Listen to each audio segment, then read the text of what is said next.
जय माता दी मित्रों, आशा करती हूँ आप सभी सकुशल होंगे। स्वागत है आपका। आपसे मेरा निवेदन है कि हमारे इस चैनल को सब्सक्राइब कर लें, जिससे आपको सभी वीडियो प्राप्त होते रहें। नवरात्रि पर्व के पहले दिन मां शैलपुत्री की पूजा का विधान है। कहा जाता है कि माता शैलपुत्री ने पर्वतराज हिमालय के घर जन्म लिया था। मां शैलपुत्री के दाहिने हाथ में त्रिशूल और बाएं हाथ में कमल है। देवी मां के माथे पर चंद्रमा सुशोभित है। मां शैलपुत्री की उपासना से चंद्रमा के द्वारा पड़ने वाले बुरे प्रभावों से मुक्ति मिल जाती है। मां के इस स्वरूप की सवारी नंदी बैल है। मां के इस रूप को करुणा और स्नेह का प्रतीक माना गया है। मां शैलपुत्री को सफेद रंग की वस्तुएं काफी प्रिय हैं, इसलिए नवरात्रि के पहले दिन मां को सफेद वस्त्र और सफेद फूल चढ़ाने चाहिए। साथ ही सफेद रंग की मिठाई का भोग भी मां को बेहद पसंद आता है। मां शैलपुत्री की पूजा से भक्तों को मनोवांछित फल और कन्याओं को उत्तम वर की प्राप्ति होती है। शैल का अर्थ होता है पत्थर, और पत्थर को दृढ़ता का प्रतीक माना जाता है। इसीलिए मां के इस स्वरूप की उपासना से जीवन में स्थिरता और दृढ़ता आती है।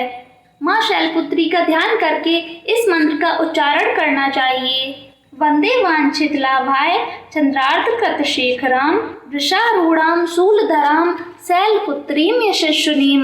अर्थात मैं मनोवांछित लाभ के लिए अपने मस्तक पर अर्धचंद्र धारण करने वाली, वृषभ पर सवार रहने वाली, शूलधारणी और यशस्विनी मां शैलपुत्री की वंदना करता हूँ। इस मंत्र का उच्चारण करके मां का ध्यान करना चाहिए। नवरात्रि के पहले दिन मां शैलपुत्री की कथा का पाठ जरूर करना चाहिए। जो लोग पाठ नहीं कर सकते हैं, उन्हें इस कथा को सुनना चाहिए। एक बार प्रजापति दक्ष ने एक बहुत बड़ा यज्ञ किया। इसमें उन्होंने सारे देवताओं को अपना अपना यज्ञ भाग प्राप्त करने के लिए निमंत्रित किया, लेकिन शंकर जी को उन्होंने इस यज्ञ में निमंत्रित नहीं किया। सती ने जब सुना कि उनके पिता एक अत्यंत विशाल यज्ञ का अनुष्ठान कर रहे हैं, तब वहां जाने के लिए उनका मन विकल हो उठा। अपनी यह इच्छा उन्होंने शंकर जी को बताई। सारी बातों पर विचार करने के बाद उन्होंने कहा, प्रजापति दक्ष किसी कारण से हमसे नाराज हैं।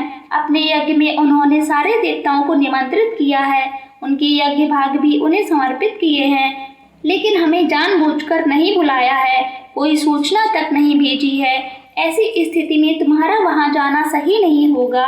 शंकर जी के यह कहने से भी सती नहीं मानी। उनका प्रबल आग्रह देखकर भगवान शंकर जी ने उन्हें वहां जाने की अनुमति दे दी। सती ने पिता के घर पहुंचकर देखा कि कोई उनसे आदर पूर्वक प्रेम से बातचीत नहीं कर रहा है। केवल उनकी माता ने उन्हें स्नेह से गले लगाया है।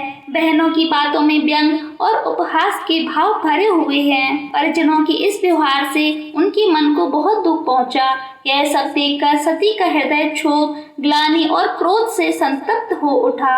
उन्होंने सोचा, भगवान शंकर जी की बात न मानकर यहाँ आकर मैंने बहुत बड़ी गलती की है। वे अपने पति भगवान शंकर के इस अपमान को नहीं सह सकी। उन्होंने अपने उस रूप को तत्क्षण वहीं योगाग्नि द्वारा जलाकर भस्म कर दिया।